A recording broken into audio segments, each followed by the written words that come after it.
Okay, hello everyone. Here I want to provide a tutorial on how to restore an archived email on an Android device.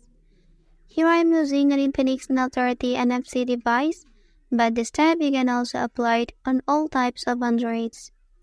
Before going to the tutorial, please click subscribe for more information. Okay, first step, please enter the Gmail application on your device. After that, here I will give the example with some emails that I will archive first. And then, to return it, you can click the third row above. After that, you can see that there are narrative features here. And then you can choose all emails. And then here will appear all emails including those we have archived.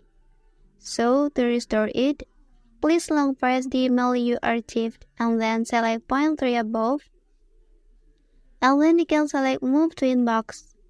And then your email was successfully returned. Okay, that's the tutorial on how to restore archived emails on an Android device.